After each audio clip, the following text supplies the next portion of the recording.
وفي الأرض قطع متجاورات وجنات من أعناب وزرع ونخيل صنوان وغير صنوان يسقى بماء واحد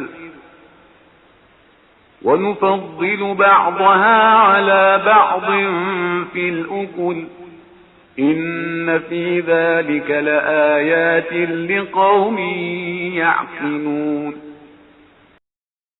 4. અને જમીનના ભાગો એકબીજા સાથે જોડાયેલા છે તથા દ્રાક્ષના બગીચાઓ અને ખેતી તથા ખજૂરના વૃક્ષો કે જેમાં એક થડવાળા અને બે થડવાળા છે તે બધાને એક જ પાણી પીવડાવવામાં આવે છે.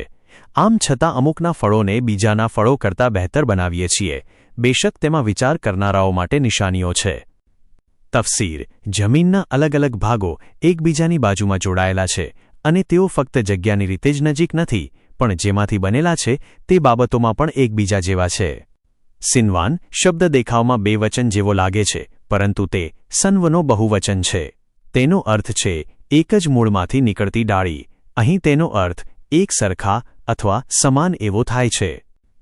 પૈગામ 1. જમીનના અલગ અલગ ભાગો એકબીજાની બાજુમાં હોવા છતાં દરેક ભાગ પોતાની ખાસ ક્ષમતા અને અસર ધરાવે છે. 2.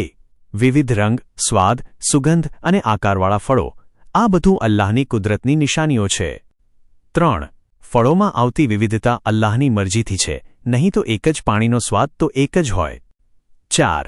ફક્ત નજીક હોવું એ સમાન હોવાનો પુરાવો નથી. સાચી મહાનતા વધુ ફાયદો અને વધુ લાભ પહોંચાડવામાં છે. 5.